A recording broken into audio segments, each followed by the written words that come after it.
You're listening to the Dibbly Dobbly Podcast. Remember to like, share, comment, subscribe, and click the bell to make sure you get the latest episodes of the podcast.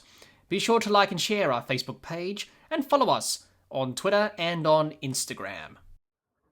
Hi, my name is Bharat Sundaresan, cricket commentator, writer, author, mainly a man of color. And what I do best is tell stories. And you are listening to me on the Dibbly Dobbly podcast.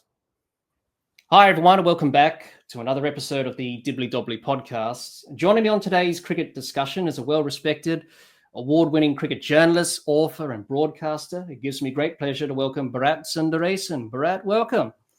Well, from one mighty South Aussie to the other, thank you for having me on, Jack. This is my ultimate pleasure to talk cricket with you and, well, at some point, talk South Australia with you. Yes, absolutely, Bharat. And it's great to have you on, and it's great to talk about your career in broadcasting, about your life, because you've had many challenges in your life over the years, which you've been open about. You've spoken openly about that, and we're going to go into depth about that, but mainly talk about cricket and talk all things cricket, from the international game to the Australian team, and the players inside out, a bit of insights on who they are as people off the field as well as on, and mainly talk about cricket in general and the game that we all love. And that's why we all do this, cover the game with podcasts, or in your capacity as a journalist, to follow the game and love the game and make people fall in love with cricket, as we all did once upon a time. So it's my pleasure to have you on, Bharat, and I'm sure everyone listening and watching will get a lot out of this episode today, that's for sure. So, Bharat, as I do with all my guests that I've interviewed on the podcast, I'd like to take them back to when they first got into cricket.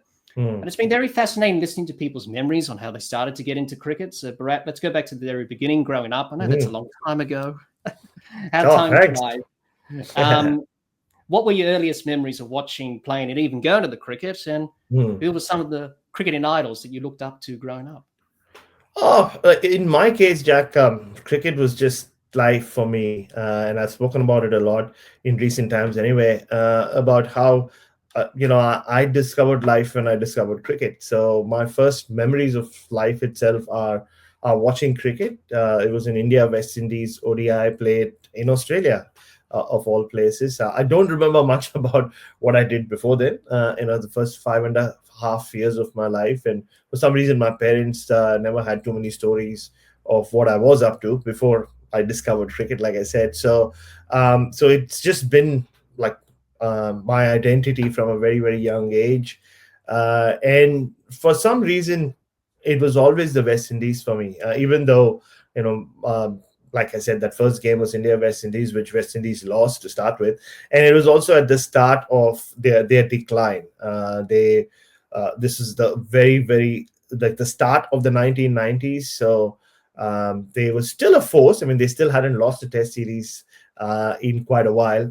But you could see that the writing was on the wall. All the greats from the 80s had more or less retired or were on the verge of retirement. So my first cricketing hero was Brian Lara. And he stayed my cricketing hero for a long, long time after that. Cricket was just what I did. I woke up to cricket. I went to bed with cricket. I spoke about cricket. I went to school and I wrote about cricket, even though what I was writing on had nothing to do with cricket. Essays, all my school essays were on cricket, and most of them weren't marked very well because the teacher would come back and say, like, why are you writing about cricket? This has nothing to do with cricket. So I just tried to intertwine everything I could with my love for cricket. And I think it was more than love and passion. There are millions of Indians who grow up loving cricket and being passionate about cricket. For me, I think it was a few steps above that. It was just it meant everything to me. So I know, I'm sure you've had some fascinating stories from people about how they discovered cricket, but for me, like, I don't know life without cricket. Yeah, I can relate to that, Bharat. I was like you in school. Every English essay I would write about cricket and narratives and all that stuff. And I can remember the English teacher I had in high school really liked this story I did about cricket. I think I used Alan Border and Mitchell Johnson, and it was like facing the West Oh. Indies, and I think Mitchell Johnson got hit, and then AB said, "Get up," that sort of manner that AB used to do in his career. Yeah. Get up, and tough it out and all that stuff. So I can relate to that, and just like you, cricket's part of my life as well, and it's been a constant in my life as it has for you, and it just makes you happy. You do everything, and that's what the game's about. You play it, you cover everything. You're just tragic, and people say, "Is all you talk about is cricket?" Yes. Yes. Nothing wrong with it. Especially when you're talking to cricket-like-minded people like you and me today.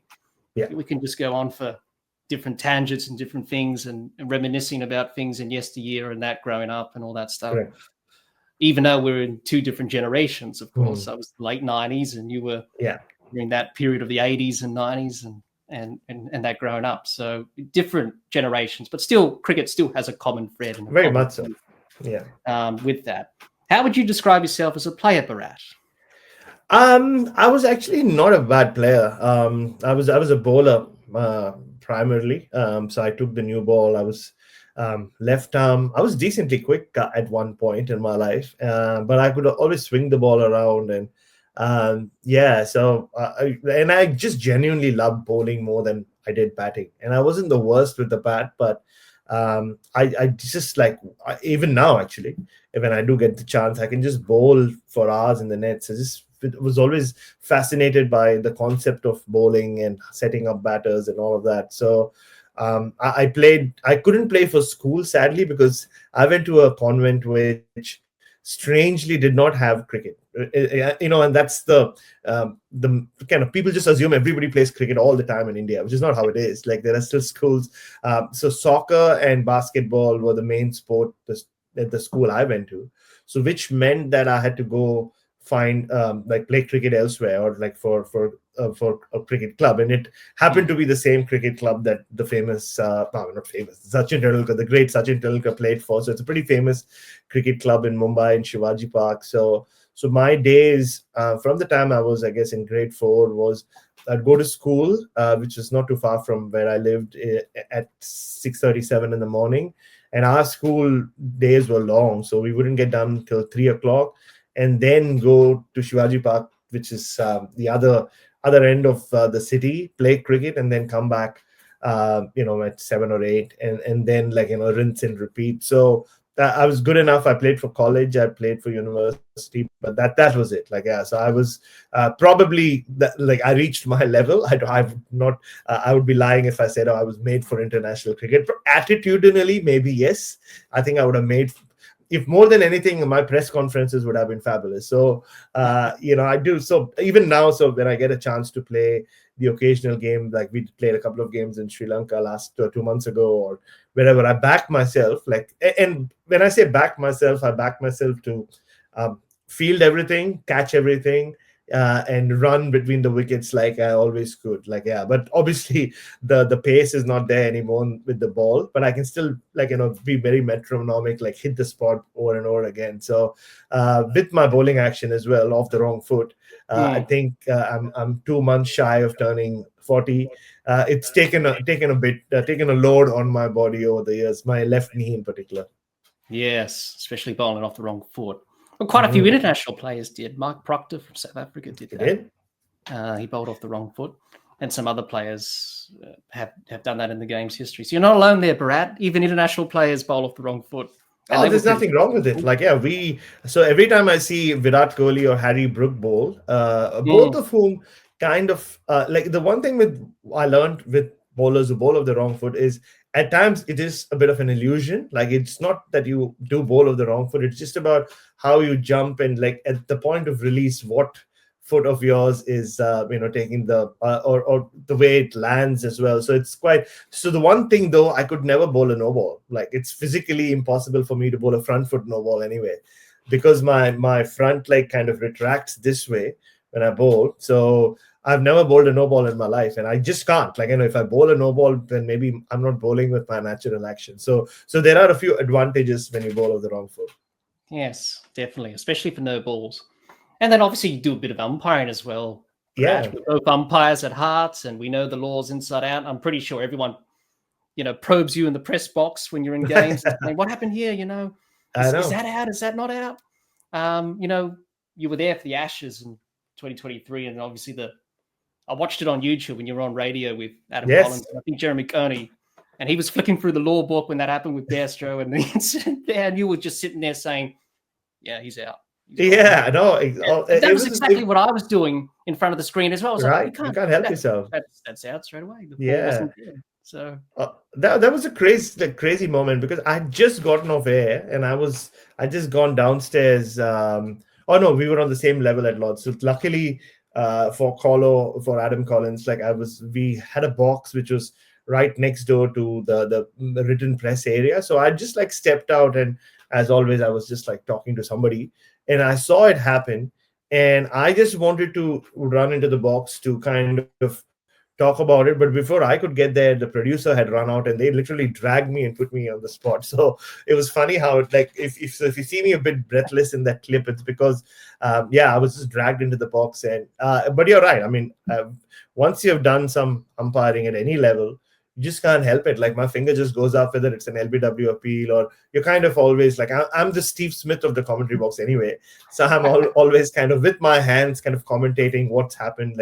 So even if it's just a random LBW appeal, my hands will just go this way or that way or do that, or it's just natural, I think. Or a bit of bat inside edge. Or a bit of bat, exactly. Yeah. Or 2 to go on the over, a while. True. Or even the signal, penalty runs. It happened recently, didn't it? Where did I see it happen? I think I was at the game. Was it during the one day when the ball hit the helmet? I'm pretty sure. Or during the Champions Trophy, maybe. Yeah. Yeah. So, didn't happen when Australia were in Sri Lanka recently? It hit the helmet? I think it was Australia and Sri Lanka because I was there at the ground when it happened. So it must have been the ODIs probably. Yeah, it hit the helmet. And then 5 penalty runs were awarded. That's which correct. is a bit of rarity in the game these days. It is. It doesn't happen very often. I think it cost Australia 5 runs, but it didn't matter in the end. They won easily in that series, and we'll talk about that a bit later. But yeah, umpiring, and your teammates ask you things about the laws and saying, "Can you really do that? Can you do that?" Yeah, true. Yeah, you can. You can't. You can get away with it. Yeah, I mean, there are so many ways of looking at it. So always, and especially when you don't have any umpires at games and you're playing. Yeah, true. When it's just you're in. You know what you're doing. All right. So I always have my counter on hand, even if I'm not playing. Or really? So that you can. Oh, cool. Just in case, you need a counter. Yeah. You need a counter. I completely agree. Yeah. Even when I watch cricket, I sit there and count the balls from my counter. Oh wow! No, that is extreme. Yeah. All right. I've never done that. Maybe I should start doing that. And I always signal 4 and 6 every time. And I always. I don't know about you, Jack. Do you judge people if they they finish their 4 signal over there and not close to you? I know Joe Wilson. I know that's bad etiquette. Like that, and once he finishes there, he just goes back out again. I was like, yeah, that's terrible. No. Someone. I think I pulled up someone recently in Sri Lanka. One of my journalism colleague or journalist colleagues who did that. He did signal 4 like that, and I dragged their hand and made sure it finished near their chest. Oh, that's not how you do it. I know. But you do pick up certain things with umpires, idiosyncrasies, their mannerisms and their routine. I know some umpires count with coins, like Richard Illingworth does. You always see him with the coins in his hands, and he always passes with one hand, puts it in the pocket. Richard Kettleborough has the click. He does. Counter. He does. Chris Gaffney has a bit of a routine where he looks at his counter before, and then he looks, he gets into position. You pick up on these things, Brad, as an umpire, very much so. On all these things. Totally. Because I think we all, again, regardless of what level you umpire at, we all end up with some sort of idiosyncrasies and just ticks almost. They're almost ticks, aren't they? Even the fact that some keep their counter attached to their belt, some keep it in their pocket. So there's so much that you can pick up that nobody else cares about or should care about, but you and I do. But when you're an umpire like you and me, you do. And I know Joe Wilson does that. When he's attending to something, he puts it on a little clip on his belt. He does, holding the hat, the camera, and the hat at the same time, or on a clip. Umpires are like that. I've noticed that with Chris Gaffney.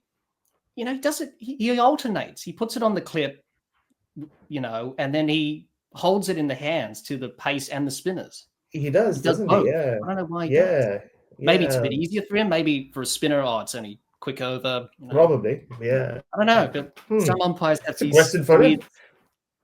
Oh, the I next know, time I Darren. bump into him, I'll definitely ask him.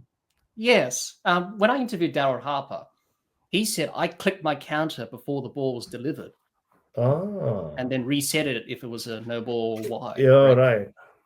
Hmm. And I told that to someone because I interviewed another umpire because he Right. wrote a book about his experiences in England on the podcast. Right. And I told him that, and he said, "That's really odd. You're It taught is. to count the ball when it's dead, so you know how to keep track. Yeah. Unlike if you're Peter Parker, who miscounted that time at a Sheffield Shield match. I heard him talk about that and said, that was a 11 ball over or something. No, he didn't, because it was a drinks break, and then he clicked his counter. Yeah. And then he didn't realize. I think it was a one-day match or something like that. South Australia were playing, I think, Queensland at that time I heard it. So you got to be alert as an umpire, Bharat. You do, very much so. Or lean on your partner if you have a partner at the other end. So yes, especially in club cricket, if you don't have a partner at square, then it can become. That's pretty difficult. Yeah, it is. It is not easy. Yeah, that's true. That's true. But obviously, watching the pros, that's what I do, just to pick up a few things, practice, because you can always learn from watching the game, even playing perspective and umpiring perspective, how they move, get into position. What's their process? How do they sell the decision? Yeah, that's a good point. And I did listen to Marais Erasmus talk about the controversies in the India series with Australia when we had the Jaiswal incident and the MCG and that, and he explained the different technologies and about the third umpire didn't quite sell the decision right. I think it was the KL Rahul one in Perth. He didn't have the right picture or the frame to sell the decision, so it looked bad than it actually did. So you pick up on these few things where other people just don't care. They're just like, oh, okay. But you and me, we pick up on that because you're umpires, and you understand a lot more about the game when you understand all.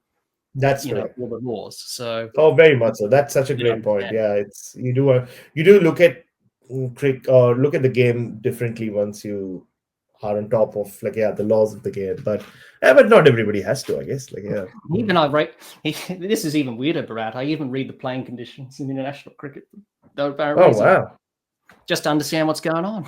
Look, I do it at times, like when before a series or so, when you have to do commentary, and like you said, they do lean on me for anything that is umpire related. So and the golden rule of playing conditions are more important than the laws of the game. People often forget that.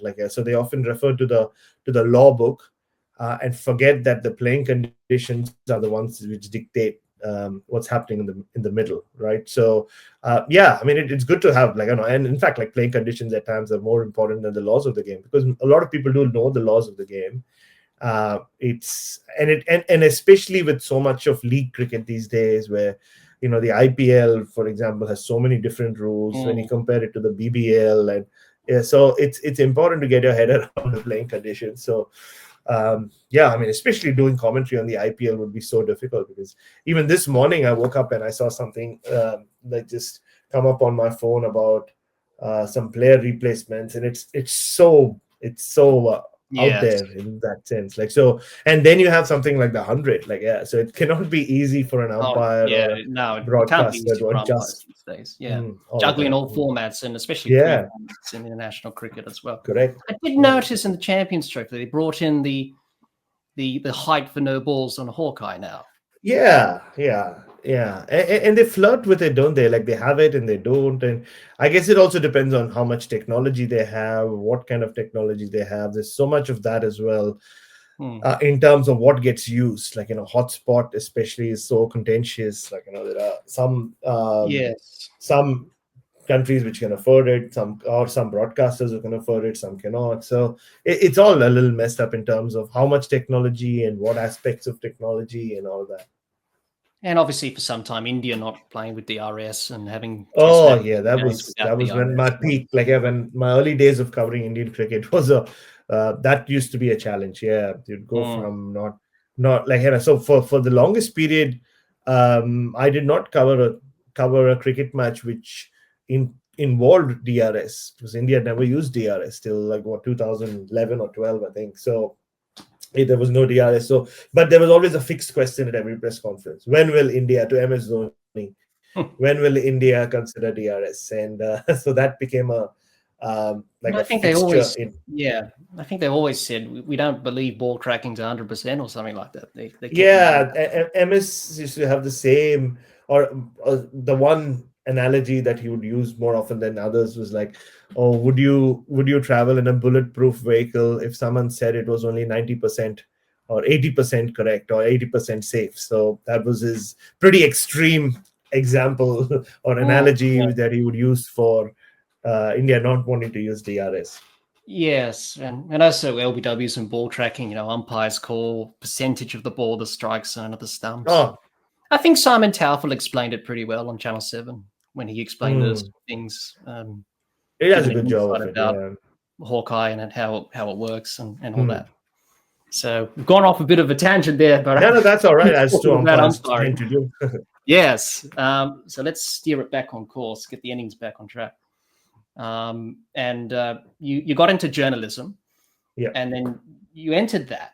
And then you became an author and a broadcaster from that. And here you are, in your current position as a journalist and covering cricket.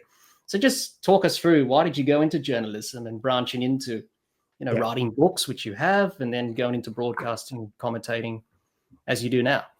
Yeah, look, I've been pretty open about that part of my life, Jack. In recent years, in particular, I didn't grow up wanting to be a journalist, so I think from a very young age, it almost felt like it was predestined that I would be involved with cricket, or cricket would be a huge part of my life. Like I said earlier, it was I had no identity without it, and like I didn't know life without cricket. So cricket just played like a significant part through the 90s when I was in school. Like I was playing it, uh, talking about it. I was the source of all cricket information for friends and family, even though there was no internet back then. I was the internet before the internet came along for a lot of them. And if I was not doing that, I was doing and I was playing. I was inventing my own games of cricket at home and playing with myself and my when there were no friends or kids, or they had school or whatever it was. And my parents always gave me the leeway to just watch as much cricket as I wanted to. So I will give that much to them. So whether it was like waking up first thing in the morning to watch cricket in Australia, or going to bed late because there was cricket in the West Indies, and I still till the time I went to school, or even with that, like if there was cricket in Mumbai or Bombay as it was back then. I remember there was an India Sri Lanka Test match in 1997 where it I think it went right through the week, so from Monday to Friday. So I was allowed to take, like, I just not go to school and entire for that entire week. I think my mother said I was sick or whatever. So she sent the sick note. But unfortunately, some of my friends knew where I was because I was at the Wankhede all 5 days. And later on, the next week when I did go to school, I found out that every time like the teachers were marking attendance that week, like five of them would just shout out, "Gone to the cricket." So I mean that didn't like bode well for me or my parents when I did Well, they go ditched back on to you, school. Bharat. They I turned know you they into the did. authorities.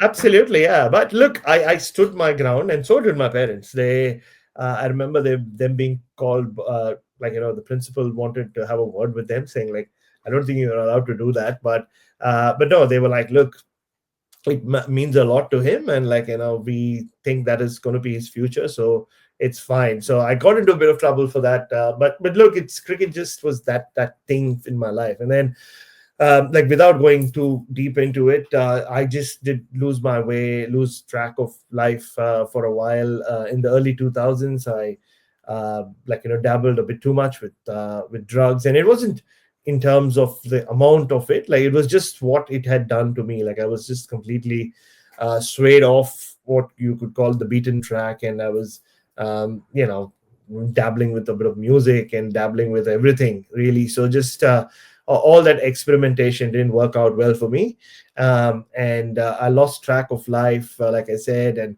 lost a lot of ambition to do anything in life for a few years there. Overdosed a couple of times, almost died, came very, very close to dying on both occasions. And after the second time, I just said, look, I need to do something with my life. I just have been given the second innings in life, the one that I'd like kind of, I'm not a religious person, but one I did pray for. And so once I got that, and cricket had kind of kept me alive, kept me sober, kept me grounded throughout that period as well. So it had like, because I was the cricket guy, I always had to know what was happening with the cricket. And the 2003 World Cup in particular, I remember vividly that I was really like drinking a lot.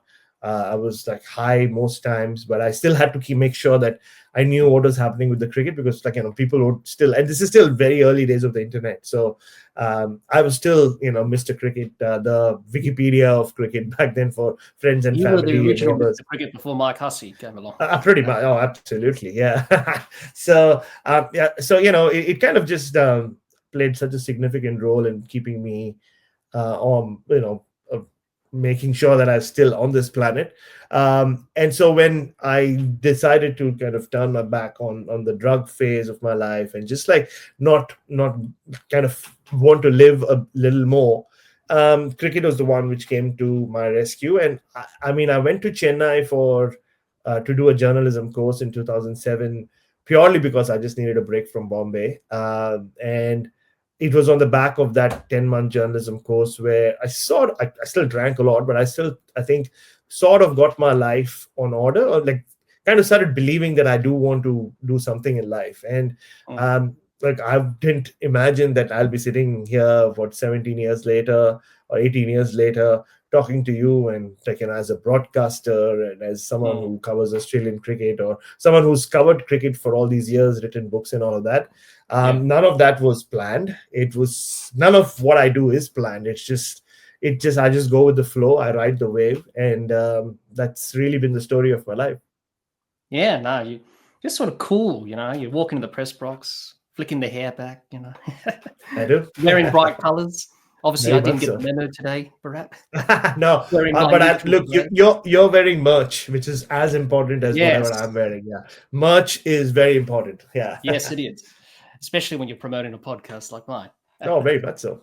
So yeah, definitely, and obviously the Australian Story episode, I watched that a couple of times in preparation for our chat, and you went into great depth about what you just discussed before about dying, coming close to dying, a near-death experience, and that really kicked you into gear and to get my life back on track and all that stuff.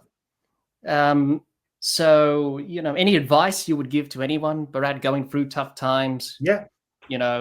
Maybe in your position, similar, dealing with drugs or alcohol or mental health issues in general. What advice would you give to those people who are going through tough challenges in their life? What advice would you give those listening?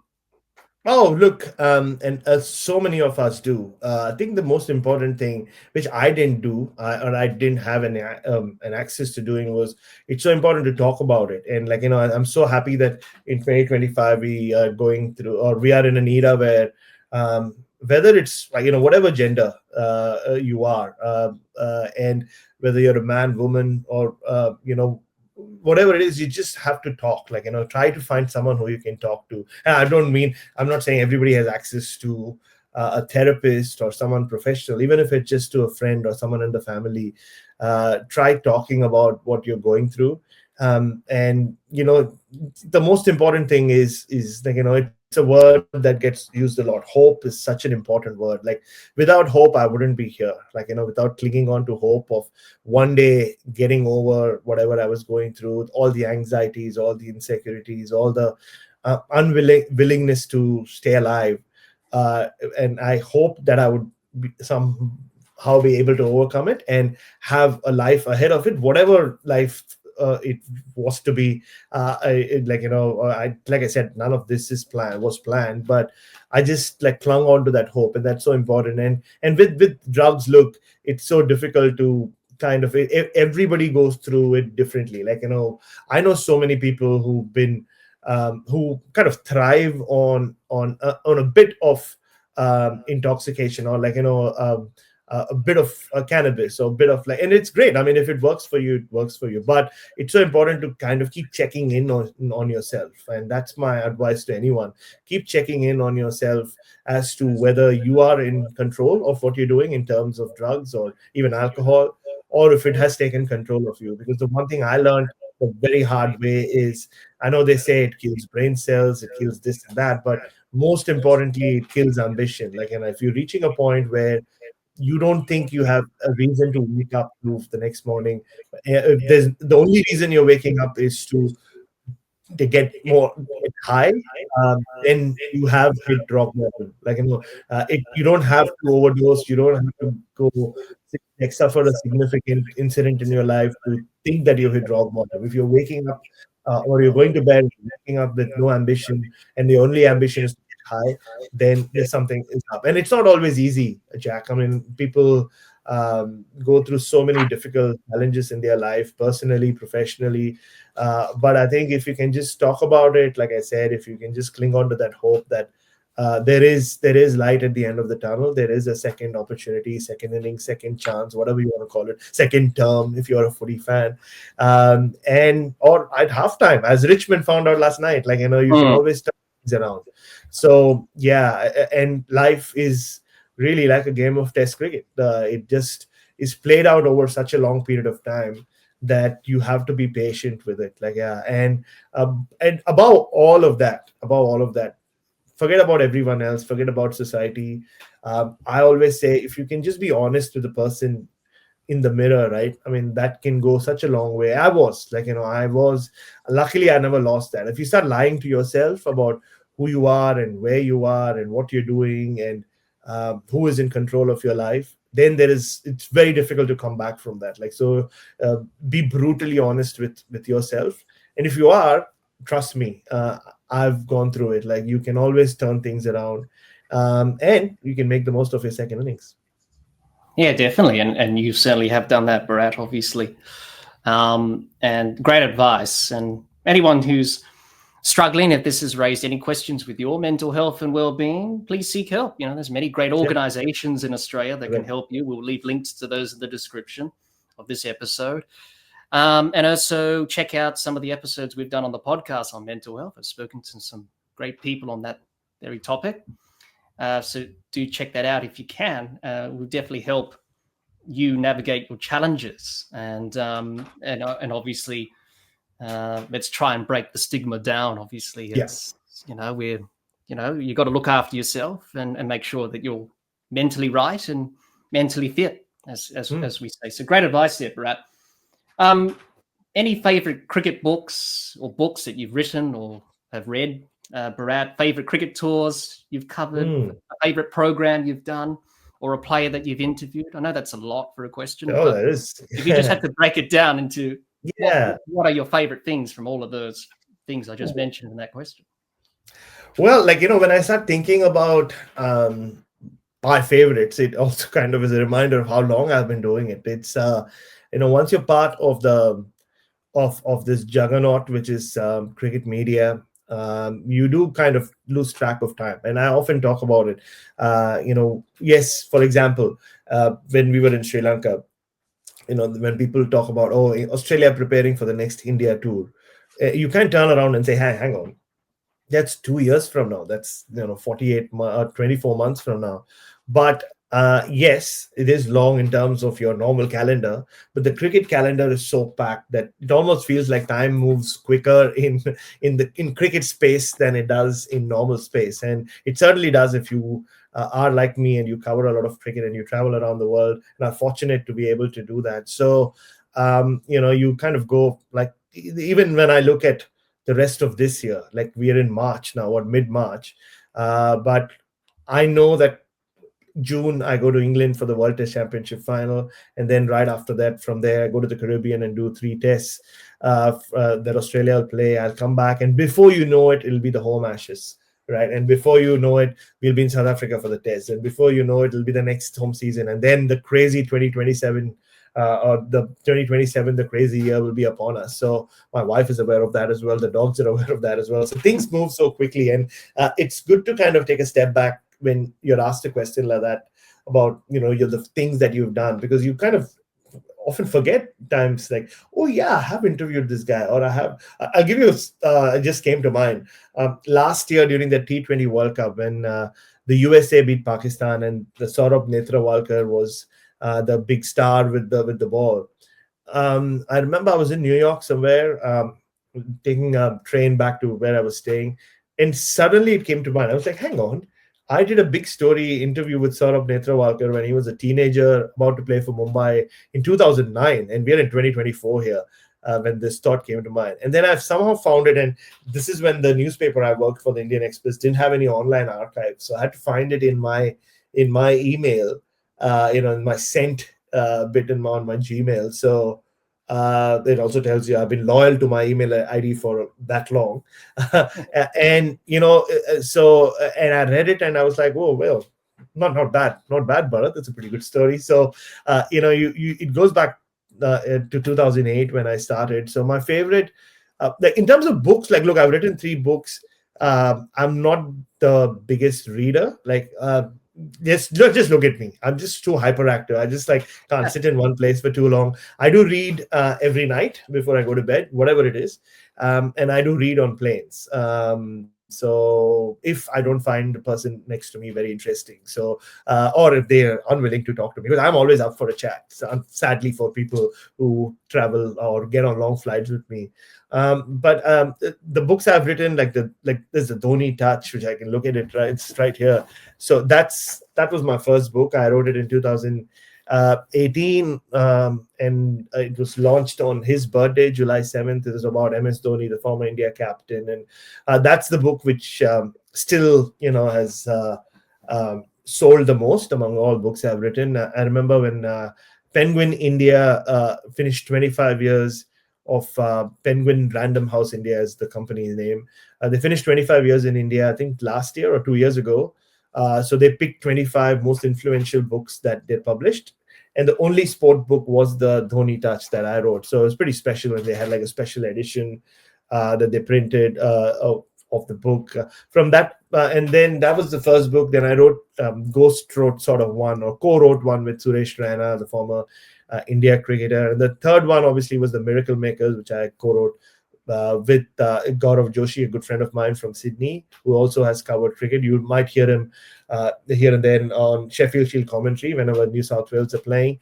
So that was about the last India tour of Australia, not the current, not the one that's just finished, but the one from 4 years ago, peak COVID and the drama that happened. And it's also like quietly an ode to Australia. I did a lot of driving around the country, so I mentioned a lot of regional Australia.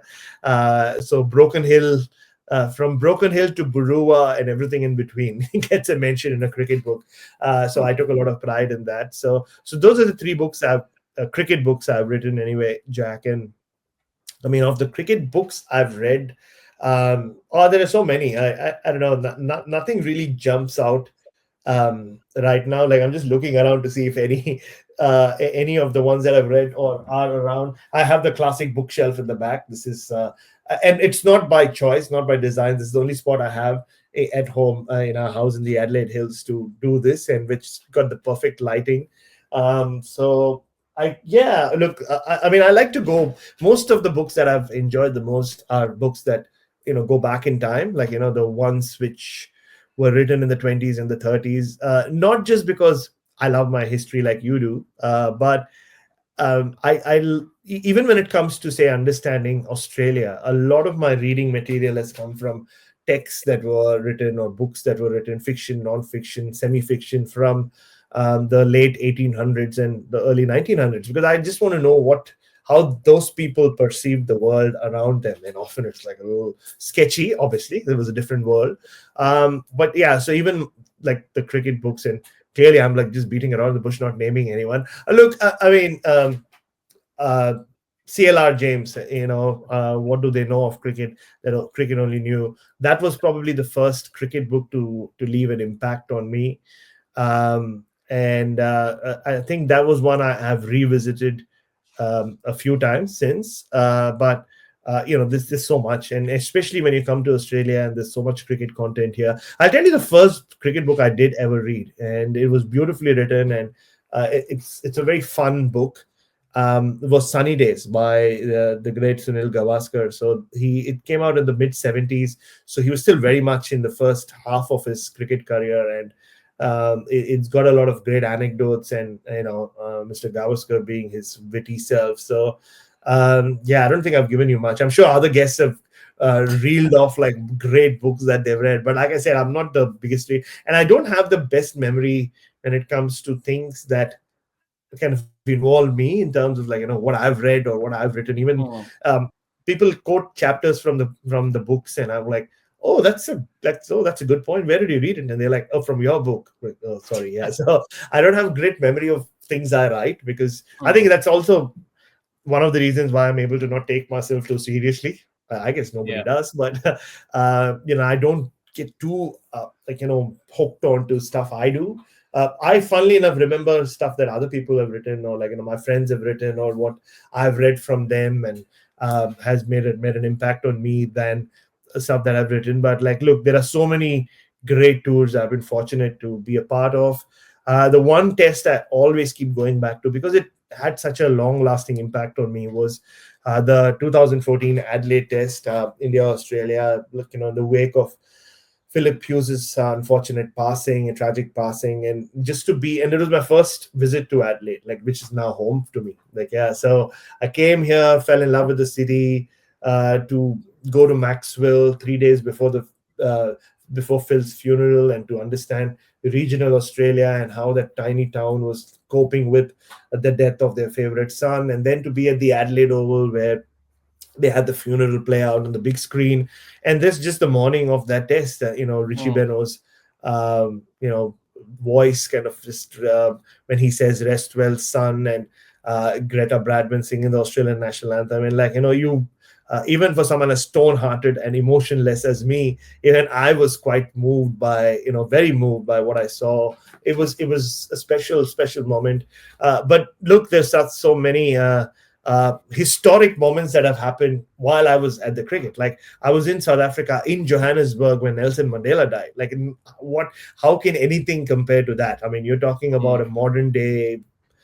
No, he was superhuman, wasn't he? To so many people, and to be And in he loved his cricket Johannesburg, too, Nelson Mandela. I loved his cricket. Yeah, and and one anecdote I love telling people about from that tour was, so there was a one day that finished that night pretty late at night.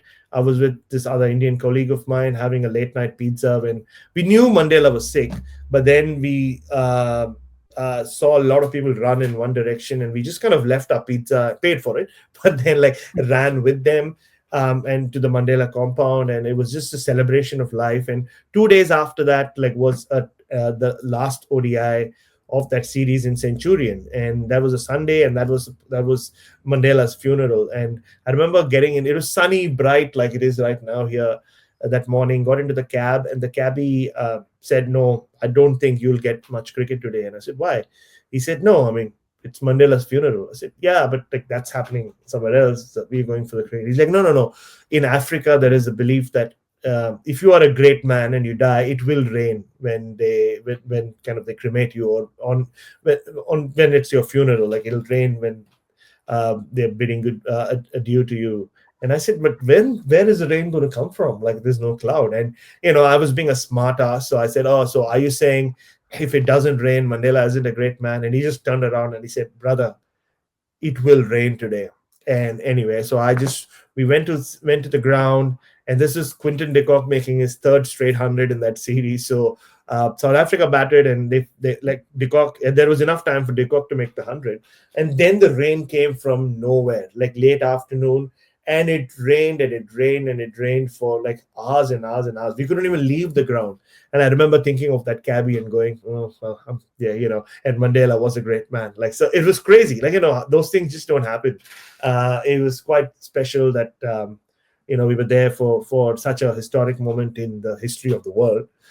But like, yeah, there's so many. I mean, being in Pakistan in 2022, I never thought I'll get to go to Pakistan, being an Indian or being of Indian origin, but I did, and it was so special to see Pat Cummins and his team win over there. But even back in the day when I started covering cricket, there was so many memories. 2011 going to the West Indies for the first time. Like, I'd grown up as a kid who wanted to play cricket for the West Indies and to be there and to form the links that I did over there.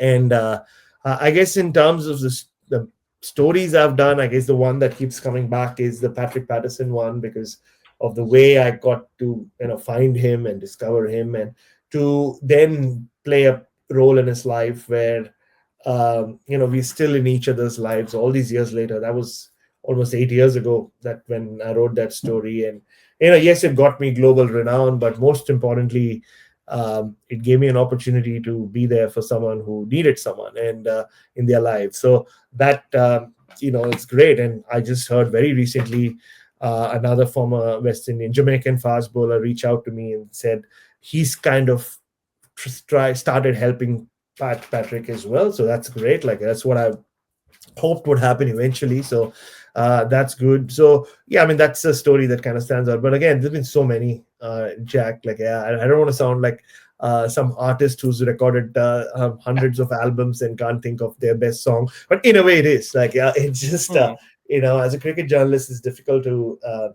And those are as a writer. I mean, as a broadcaster, and obviously, like, going back to writing this, the Ben Stokes innings in Headingley, the World Cup final in 2019. So the World Cup final in 2019, I was doing commentary as well. It was my early days of doing color commentary, and to be part of such a special event, and so many. I mean, getting emotional when India won at the Gabba, despite never having been an Indian fan, but just understanding what it meant to India and to world cricket that that team could that was the one with a bowling attack with a total experience of 3 test matches. That would be the team that would end Australia's run of it would stop the Gabatoir being a thing. So there's so much that I'm grateful for to have been a part of, and I'm sure I'm forgetting at least 100 other things. Yes, well, it's very hard to sum it up in one question and choose your favorite. It's like choosing your favorite child. You can't decide, I suppose, Bharat. But yes, that's very true. There's so many great memories there, and you've achieved so much in your career as well. Thank you. So that's now the talking about yourself bit done. Oh, good. Bharat, let's get into this cricket discussion. I chose some topics to talk about and discuss. And the first one is on broadcasting within cricket, because it's changed over the years, Bharat. Television, radio, from the early days until now. Journalists used to carry big typewriters and the wisdom in their pocket to get the stats. That's a thing of the past, and it's all in your phone now on the internet. And the style of commentary has changed as well on radio and TV. We're seeing a lot more female broadcasters come into the game as well, in a male-dominant profession, which is fantastic to see.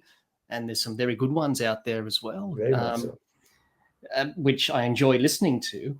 So, Bharat, what differences have you noticed from your time in the media covering cricket from when you started until now? What are the major differences you've noticed in radio and commentary and television and just how the game's broadcasting covered these days?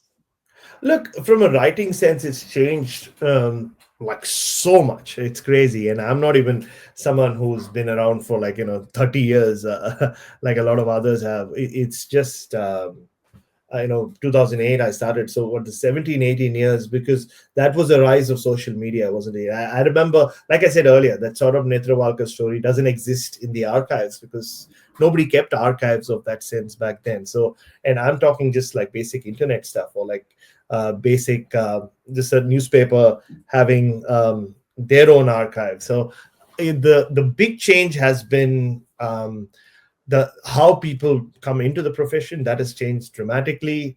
There was still a bit of a grassroots thing back in the day around the world where because social media wasn't so big, or just was the early days of social media, you had to take the traditional journalism route, like whether you joined a newspaper or a cricket website, of which there weren't too many back then, unlike now. Or it was just you started doing like grassroots cricket or low level cricket, whether it was schools cricket or whatever, and then you kind of graduated. It was a graduation process. Thankfully for me, And I think for a lot of other young Indian journalists who came along after I did, I just, again, like a lot of my life, it just happened so quickly that within 6 months I was covering international cricket while working for a major daily, which had never really happened or rarely happened in Indian cricket at that point. Well, it was just like a lot of things falling into place. Me having a boss who backed me, um, a senior colleague of mine quitting, and then just like them needing someone to do this one day in Bangalore between India and England, and it happened to be me. So I started very very young in terms of covering international cricket. But the thing was, you basically wrote for one person, like whoever you worked for, you wrote for your boss because it started and ended with him or her, right? So you finish your article, and I mean, I'm older enough in the industry to even talk about the first 1.5 years where you didn't always have Wi-Fi in the press boxes, and you didn't have your own laptop. So I've filed reports and articles from not call centers. What are they called? Cyber cafes. I don't know if cyber cafes were a thing in Australia or what they were called back then, but in India, we used to have cyber cafes where often, like, in tier two cities, like in a small city, I'm covering a match.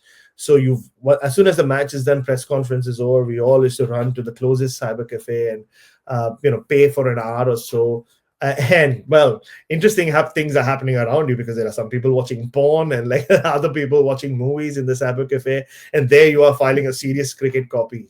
So you used to have like your own sort of cubicle. So that's how it used to be. And what I mean by writing for one person is, so your feedback started and ended with your boss liking your story or not liking it, or maybe you would have a senior colleague at best, because you didn't know who was reading it. Like, they were physical newspapers, right? There was no concept of e-papers or, like I said, your story being put online if you work for a newspaper. And you wouldn't tweet your articles, or Twitter was so young at that, so new at that point in India anyway, in 2008, 2009, 2010.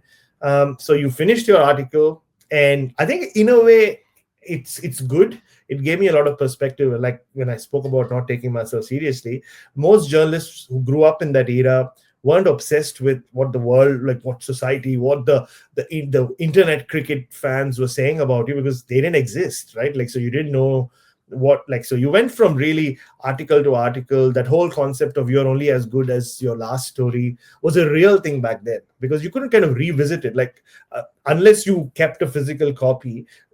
2 years after you wrote something, you couldn't like kind of tell someone, oh, I've written this, like read it. Like, yeah, that's not how it worked, right now. Like I said, I can pick out something I wrote 12 years ago and tweet about it and say, hey, I wrote about this guy all these years ago. That wasn't possible. So it kind of gave you a different perspective as to, kind of focusing on the day ahead and the next story. And I think I'm fortunate to be part of the last like the end of that era, which is why I always say, and it's not a negative thing to say, that what was traditional journalism kind of, I got onto the last train, and that train left the station and never came back. And because then we saw the emergence of people coming into cricket journalism from other quarters, like whether you're talking about an Adam Collins or a Jared Kimber or a Jeff Lemon or so many others, Mel Farrell, or so many of these people. They did, like Mel did dabble with journalism, or she did TV journalism, but a lot of these other people were not journalists. They were writers and people in politics and all these things. Like, so and because it's quite porous in that sense, and once social media became a thing, so these people had a platform to kind of showcase their work. And I mean, some of them are some of my dearest friends in the industry, and good on them. But I think that was a huge change, where you suddenly didn't have that linear kind of um, uh, linear growth as a journalist, or there was no linear entry into the industry. You could just, if you knew cricket, if you could, I had to start with fund yourself to go on cricket tours, or get yourself to cricket venues and get yourself an accreditation. You could become a journalist, or you could be part of the media. And it was great. It suddenly started getting so much more variety in terms of who was a journalist and who wasn't a journalist. And that, I think, also played a huge role in more and more women coming into the industry as well, which was desperately needed. You're right. Even in my early days of journalism, there were only men. In India or wherever else I traveled, there were barely a lot of females in doing broadcast or even writing. So I think writing's changed, but the flip side of social media, though, I have seen with a lot of not just young journalists, even seasoned journalists, is there is an over reliance on social media as to getting your feedback. Like people are so desperate to get that feedback, and I get it. I mean, I'm on Twitter, I post my articles, and at times some of mine go viral, some of the times some of them get 5 likes, but I think especially when I'm you sorry to butt in, Bharat, especially when yeah. you posted about the pitch in Nagpur and Oh yeah, I mean things like that. See, but that's the big difference, right? And I think that was purely like just a tweet. Like if it wasn't breaking news for social media, and like I do write a lot about nets and stuff like that. So I spend a lot of time at the nets, the net whisperer, as Pete Lawler coined me, or like started calling me. So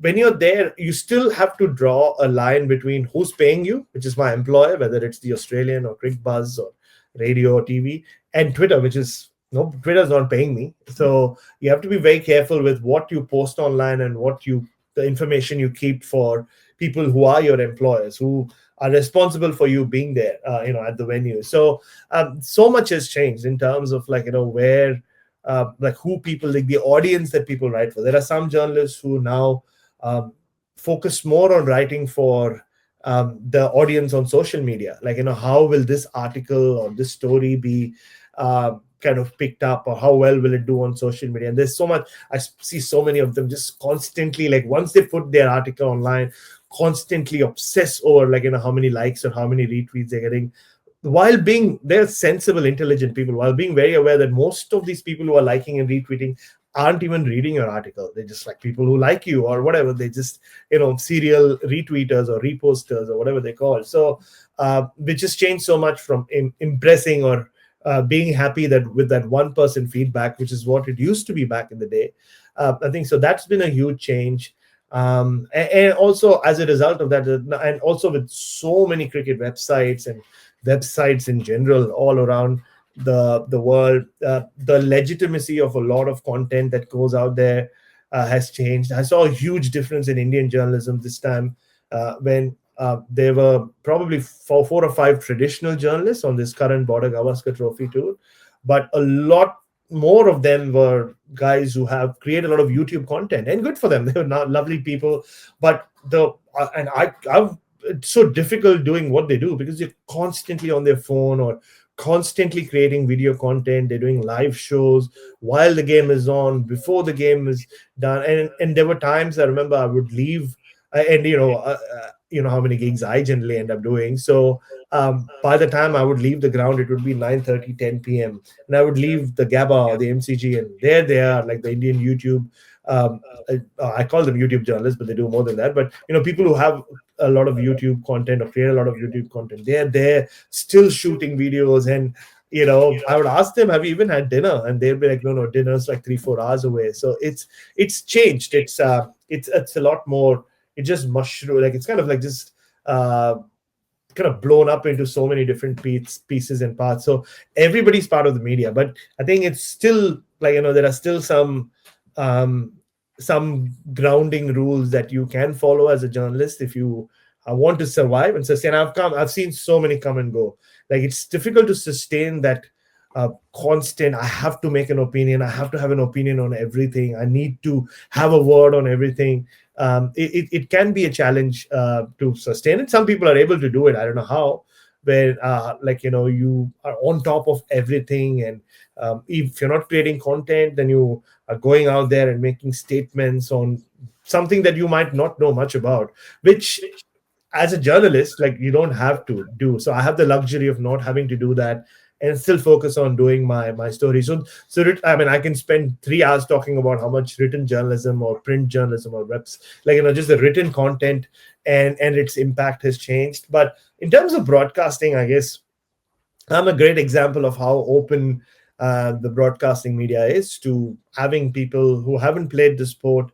And I mean, I'm a rare commodity in that sense, as being a non former cricketer or of someone who didn't play cricket at the highest level who's a color commentator. I mean, you've always had like legendary callers, like whether it's the great Jim Maxwell or Bruce McAvaney or Jared Waitley or Adam Collins or Jeff Lemon, and there's so many. I mean, Alison Mitchell, and great callers of the game, and Tony Cozier before that, and so many.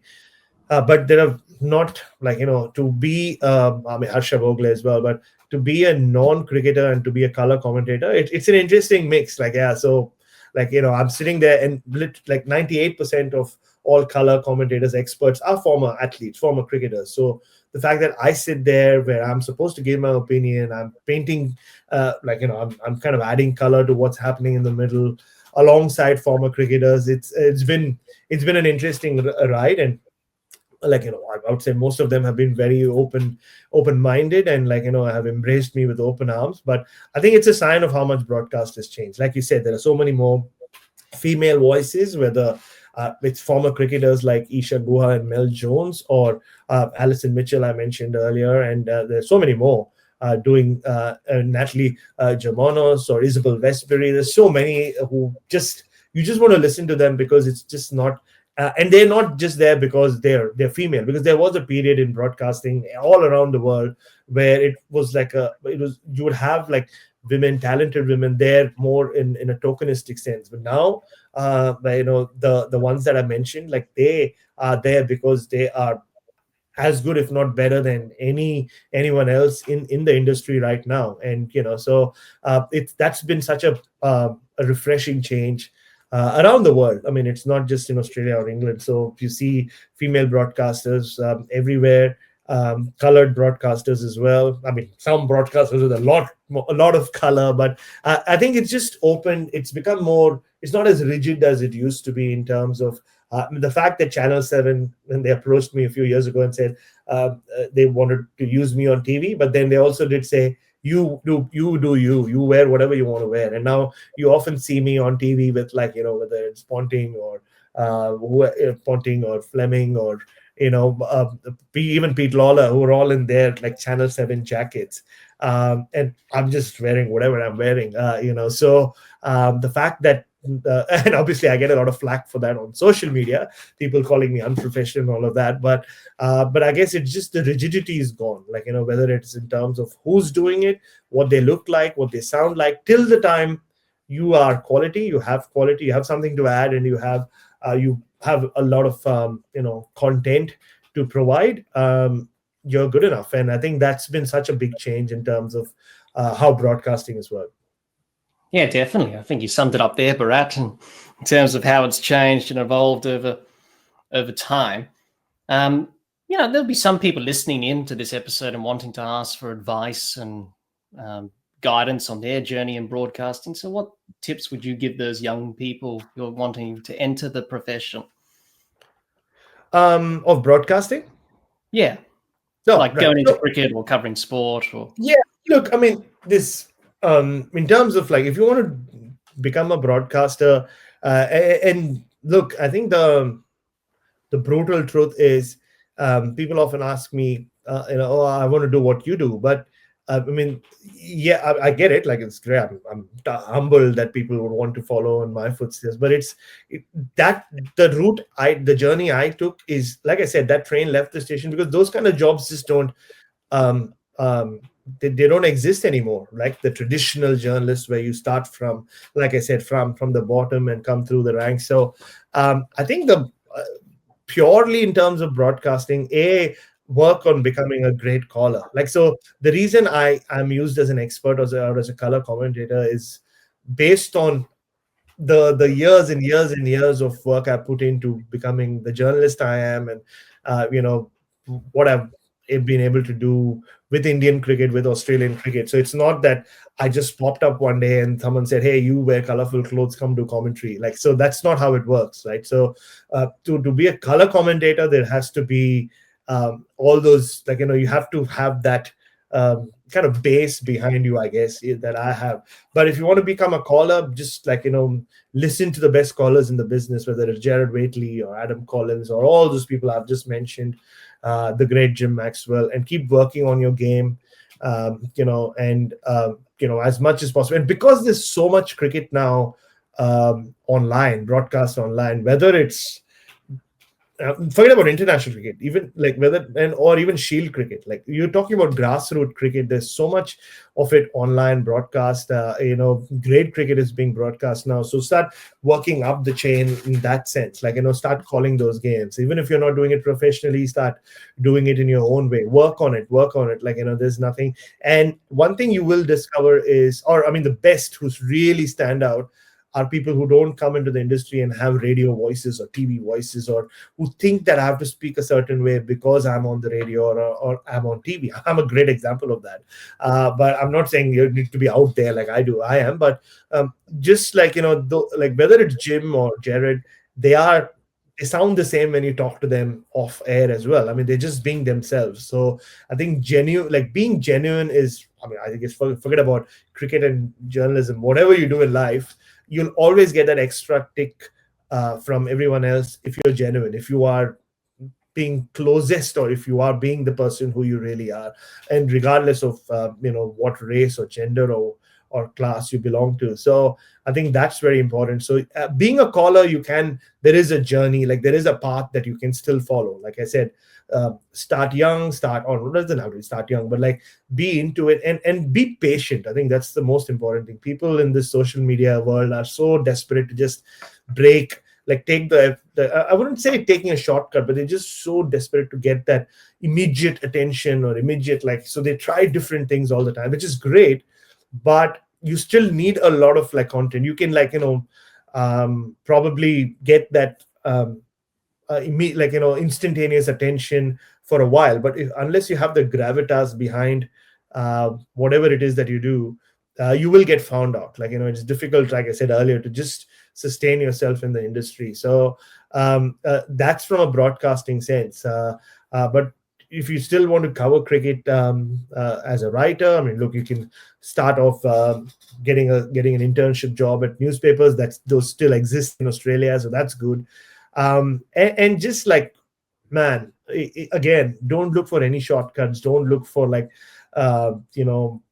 don't look at international cricket being the be all and the end all, is what I would say. Like, there are so many of these people who have said, who've come and they only go from test match to test match. They do only international cricket, but you can learn so much more about journalism when you do lower level sport. Like, when you're dealing with kids, you're talking to kids, you're interviewing kids, you're interviewing junior cricketers, people who are open, because that's where you find more variety. And that's why I think I'm a good interviewer, because I've interviewed from 7-year-old kids playing soccer in Mumbai to the best of the best in across sports. So I've been able to do that because I dealt with every interview the same way, like the same intensity, the same focus, the same preparation. So there is it's an industry where there is some glamour attached to it, and now with social media, like I said, you can get easy attention quite quickly.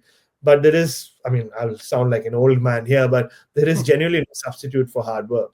So I watch the nets because I genuinely appreciate what players do in the nets, and I love watching the nets, and I gain a lot out of it. But I don't do it for social. Like, a lot of people think that I do it to get clicks on social media, and I've seen a lot of people start doing that. Good on, like, I'm not saying you shouldn't, but know why you're doing it. I mean, you could use that time in doing something else as well, like, creating your own content or your own image. So know what you're doing and why you're doing it. But there are still opportunities, like, if you want to, and it's good to come up the hard way, because by the time you reach a higher level and whatever you do in life, your basics are so strong that you never will doubt yourself. You don't have to get too desperate. Like, that's the most important lesson I've learned in life, not to be desperate for anything. Like, not I mean, I was desperate for a second innings back when I was not in a good space in life. But even that desperation got me nowhere. Like, it was basically just timing, right? Timing is everything. So don't be desperate, but just give it your all with whatever you're doing. Like, if it's a 200-word report you're writing on some local cricket game, or it's like a World Cup final, if you treat both equally. And I know a lot of people like don't do it. Like, they're like, they'll come up to me and say, "Oh man, Bharat, like, this is the Ashes, this is the World Cup final. We need to really gee ourselves up." I'm like going, Yeah, but I do the same for, like, if you tomorrow ask me to commentate on, like, a school game, like, yeah, I'll still bring the same intensity. So if you can do that, like, that's so important. Then you won't feel like, because I mean, it would be different if you're playing in it. Like, that's okay. Mm. That's one thing that's a golden rule. Never ever think that you are a cricketer, or like you need to carry yourself around. Like, a lot of people make that mistake. Like, you start living vicariously through the cricketer's life and the way they are. But don't forget, you still sit in an air conditioned box, you get the free meal, you get all the perks that come with being a cricket journalist, but none of that will make you a cricketer. I mean, in terms of, like, you're not on level pegging in terms of understanding what's happening out there in the middle, because they're the ones making all the sacrifices. They're the ones sweating it out on a 40-degree day while you're in the air conditioned box. So that's the important thing. You don't get overawed by any of them. I've never put a cricketer or anyone in my life on a pedestal, but at the same time, I've never treated anyone like I'm above them. So everybody is equal. No agendas here, and, like, if you're all on equal footing, it just makes being a journalist much easier. So I don't know. I went on this rant, but, like, that's where I come from. Yeah, I think that's good advice, Bharat. Definitely hard work, perseverance, and that's what cricket teaches us. Great life lessons. Exactly. Yeah. Yeah, definitely. So great advice there, Bharat. And I'm sure people listening and watching would definitely soak that in and definitely implement that. Hopefully. Certainly I have in my journey of doing the podcast, doing all the things you just mentioned there, and being able to, be curious and look. And I always like interviewing people with different stories. And I've interviewed many people in the associate world in cricket. Yeah. Countries that you never thought would play cricket do play cricket.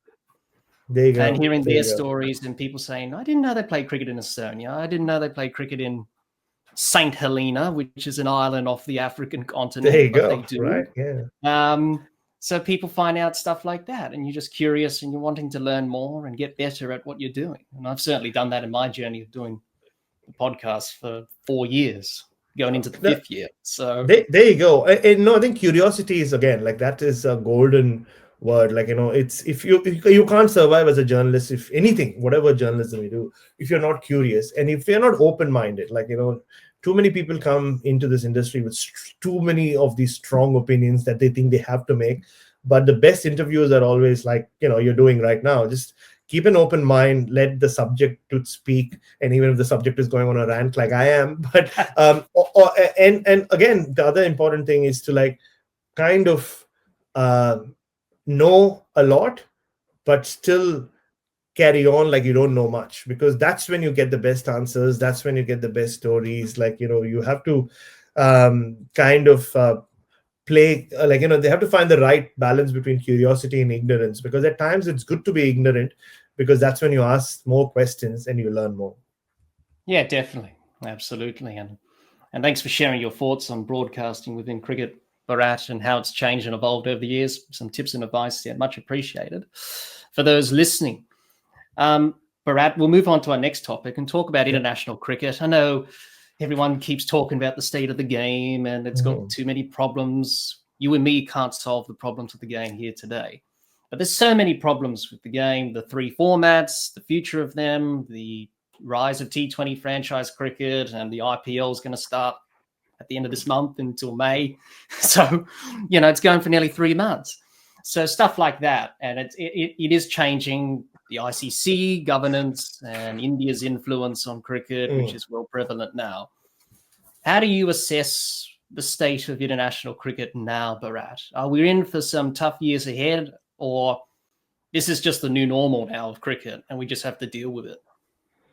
I guess it starts with how you perceive as an individual what international cricket is, or in 2025, and what you want it to be like. I mean, I think it's a very human thing to not accept change. We all do it in our respective lives. Like, I'm a huge wrestling fan. Like, would I want wrestling to go back to the Attitude Era, where there is a WWF and a WCW, and there's Monday Night Raw versus Monday Nitro? Of course I would. Like, that's what I grew up on, and that's what I enjoyed the most growing up. So, I mean, from a cricket sense, like, even now, like, which cricket tragic wouldn't want us to go back to the days of Benson and Hedges cricket, and in Mm. the Tri-Series cricket where 12 games and then the best of three finals and all of that, because that's what we grew up on. That's what, we fell in love with cricket for in many ways. But the other way of looking at it is, so who benefited when those, when we loved cricket the most, the 90s and maybe till the mid 2000s? So was the rest of the cricket world really benefiting? I mean, you can say, yeah, New Zealand and South Africa and West Indies were all playing a lot of cricket, but once cricket, like any other sport, became a business, and once broadcasting took off like it has around the world, you just had to read the tea leaves and kind of, I'm not saying condone every change that's happened and like be okay with how much it has changed, but just accept the fact that things were going to change, right? Like, yeah, we're not going to go back to the heady heights of South Africa and New Zealand playing three match test series, and Australia and West Indies playing five tests against each other. Everything's become more expensive, like hosting test cricket, and some countries just are like, no, they're not able, there's always this, there are two views, and trust me, before we go anywhere with this answer, personally, I would love cricket to be the way it was, Mm. everyone playing against each other, everybody being on an equal footing, like it used to feel like it was the case back in the 90s. But the big change for me that happened was, not even what India has done, or what's happened to the other countries. It's basically how much power players had over decisions regarding their own career back in the 90s and before the IPL maybe, and how much more power they have and how many more choices they have to make with regards to their own career. And we often forget that, as people in the media or people as fans, that at the end of the day, the entertainment for us is provided by the players. I mean, yeah, teams matter, countries matter, but the players matter the most, right? And I think that has been the huge change when you look at experts talk about the master slave relationship that always existed between boards and their players, which is why players would go on strike, which is why the Kerry Packer revolution happened, which is why, so many times players and the boards had clashes, but the boards always won back in the day, right? Like they always got their say, which is what has been the huge change, or the biggest change, once private investment came into cricket via the IPL. That So then it became a very business transaction. Like, yeah, you're a player, so it's about you, yes, playing sport at the highest level, playing for your country, but at the same time making the most out of all the sacrifices that you make to play at the highest level. There's a reason why less than 500 men have played test cricket for Australia since 1877. We are 148 years into playing, or into Australia being a test cricket, or test cricket being a thing. But less than 500 people have played test cricket for Australia. I mean, that should tell you a lot about how difficult it is to get to that stage. And what I mean by that is, now if you are a player, and if you want to decide what career path you want to take, I mean, whether it's a Trent Bolt deciding to play format franchise cricket where he's still young and he could possibly still play test cricket for the future of his family, or so many other players from everywhere taking that call. It's not just New Zealand and South Africa and West Indies, even Indian, Australian, English. I mean, not so many Indian players, but Australian English players have taken decisions on how they want their career to go. So once that happened, the whole outlook towards the future of cricket, and not the future, just even the current climate of cricket, was going to change. So the bargaining power that the players have a lot more now, goes with, some people might question, Cummins, Hazelwood and Stark and should have been there for the Champions Trophy playing for their country. Yeah, but they also have just finished a very tough, arduous test series where they've had to bowl a lot of overs. I mean, Hazelwood was injured for most of it, but Well, Cummins and Stark Stark played seven on the definitely did. trot. And there you go. And Stark played the two in Sri Lanka as well. So then, they are still human beings, and so these decisions, these back in the day, they didn't have that control over their careers, over their contracts. And we're talking about 90s. There were not even central contracts back then. Now they have. I mean, they have the power to say, look, yeah, I'll still stay fresh for the Ashes. I'll still stay fresh for the World Test Championship final. I just need to tend to these niggling injuries I have. And then do justice to the big paycheck I'm getting from the IPL. So what's wrong with that? Like, if I can sit here and I can say, look, I'm at a stage in my career, Jack, where I don't need a permanent employer. I can be contracted by 5 different places for TV, radio, print, websites, or whatever. Why shouldn't the player have the same choice? And I think Yeah. people forget that when they always look at it from a very utopian way of saying, like, oh no, I mean, Ireland should play more test cricket, and Afghanistan, I mean, Afghanistan is no, not, forget about the politics side of it, but just as the new test team, they should be playing more test cricket. I mean, it's easier said than done. It's not easy to host any of this. And the big change was going to be the IPL, and not the IPL as a tournament, but once the BCCI brought in these big industrialists and people of money and people who are business people into the industry, they were always going to treat it like a business, and that is the future going for, going forward. India, Australia, and England will play a lot of Test cricket against each other. And also, I think what another thing that has happened is people are so focused on linear thinking, where the moment you hear two-tier system, that's it. That means nobody will play against each other, and that's where they misunderstand or don't completely understand the Indian psyche or the psyche of the Indian cricket fan. As much as they love watching Indian cricket, they consume more international cricket than anyone else. I mean, when there's the Ashes on, enough people watch in India as much as, say, Australia and England, or maybe even more do. So it's India will want the Indian team playing throughout the year. So you can't always just play England and Australia. So India will continue playing with everyone else. And the question I always ask when this comes up is, and I've written about it in the past, like, so Indian cricket will treat world cricket like, it's sort of like, the best analogy I can come up with, it's almost like a kingdom. So they will make sure everybody makes more money than they did the previous year. They being not India. I mean, say Zimbabwe will make more money this year than they did last year, and so on and so forth.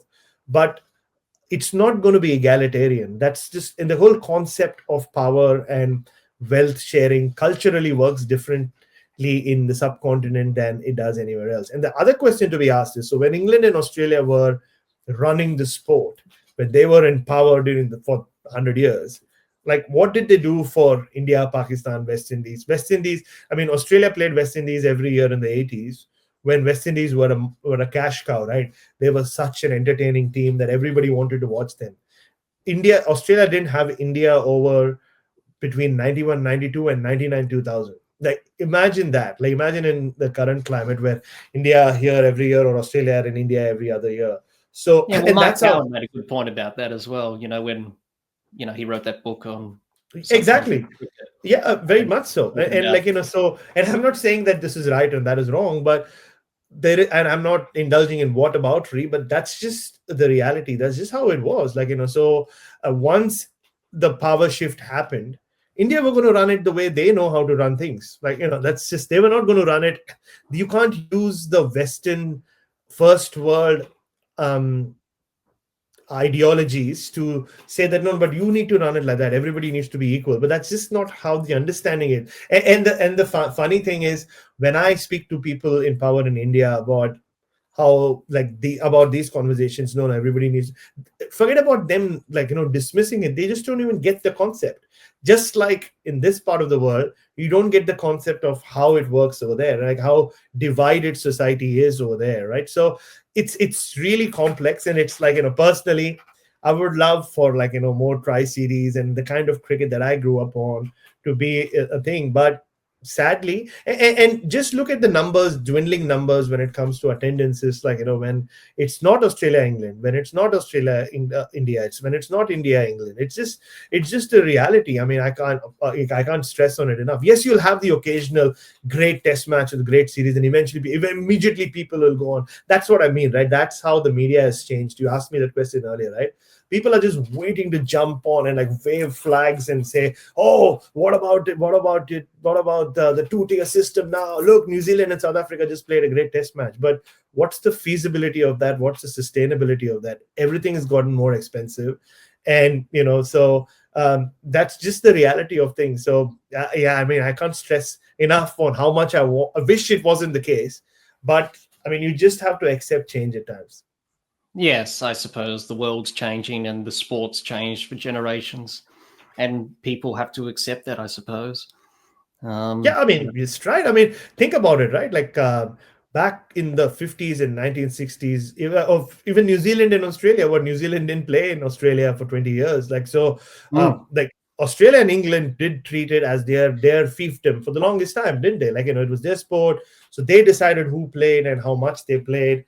And for the longest time, that didn't happen. Like, so the lesser teams, whether it was India or Pakistan or say West Indies before they became a thing, yeah, were treated like so again it's again, I'm not saying that was the world that we lived in back then. This is the world we live in right now, so it will change. Wrestling has changed, like wrestling's on Netflix now, which is kind of bizarre when you think about it. So if wrestling can change, cricket can change too, and we should yeah, change with it. absolutely. Yeah, Our absolutely. outlook has to change. I mean, there is no utopia anymore. Yeah, And if you actually and I've learned it, like this is how I've got my head around how things are now, by looking at it from the player's perspective. Once you start looking at it at the player from the player's perspective, and once you start thinking about the fact that, or acknowledging the fact that without these players doing what they do, we won't have jobs and we won't be entertained the way we are as fans. I think you'll start getting your head around, like, where cricket is and where it's going. Test cricket will never die. Don't worry about that. One day cricket, well, who knows? mm, And the ICC tournaments will be designed in a way where the like you if you're a broadcaster, you want critical mass. Like, you paying billions of dollars now. They were not paying millions and billions of dollars in the 90s and 80s, right? Or even like 20 years ago. Now they are playing billions of dollars. So they want the best output for them, right? and that's why we have a The tournament every year since Exactly. Yeah. So that 2021. we can get an India Pakistan match every year. So even though India Pakistan matches have become so one sided and boring, it's just how it is. Yes, yeah, I totally agree with that, Bharat, and I think everyone needs to. I get that a lot on the podcast. People saying, "Oh, we should go back to the old days and all this stuff." But I wish we could. Like, I wish yeah, I could same go back here. to being a But child. Yeah. So, realistically, the world is yeah, a different place it now, and is. It cricket's is. a The different economy game. has changed. The world order has changed. Yes, and I think it was Don Bradman. Greg Chappell said to Don Bradman when he asked him about World Series cricket, "Why were you against it?" He said, "Greg, when sports becomes a business, it loses something," and he's right. He's absolutely right. But the fact is, it has become a business. Like, what can you Mm. do about it? Like, you'll Yeah, have that's to the take thing. it back to its roots if you Yeah, want to change things where it wasn't a business. Like, and everything's a business. Like, once you and it's just going to grow more and more into becoming a business. Like, once whether it's the IPL franchises having taken over, or IPL people like the IPL owners. There are IPL owners, but there are others as well who have now come and, like, buying stuff in the hundred private investment. Players getting more and more powerful once they get contracts from those people and not their national board. So that's just the future. Like, you just have to ride with it. Like, obviously and the advantage though in 2025 is all the nostalgia content is out there on YouTube, or all these crazy people on social media. I don't know. I'm such a big Rosalinda, yeah, on YouTube. Rob, yeah, absolutely. And there are so many more. Like, I'm such admirers of, like, I always sit there and watch these clips of these, not even just the famous games, but like these obscure matches, and go, how amazing are you people that you have access to these videos, and where do you get them from? But it's all there. So I do indulge in, like, my nostalgia very often, whether it's wrestling or cricket or music. Or music Yeah, is same another here, great Brad. thing. Yeah, Like, look, yeah, I, like, as a metalhead, I want music to be like thrash metal, to be as raw as it was in the 80s, like, before I grew up. But the metal music I grew up on. But yeah. by the 90s, things had changed. By the 2000s, and now, like, so, but I can't sit here and say, oh, I can sit here and say I wish music could go back to the way it was, where there was not so much of an electronic influence. But then, who am I kidding? Like, it's changed. Like, wake up, smell the coffee, Bharat. Like, so that's just how it is. Yeah. I suppose that's the case with everything in life now. It So, is.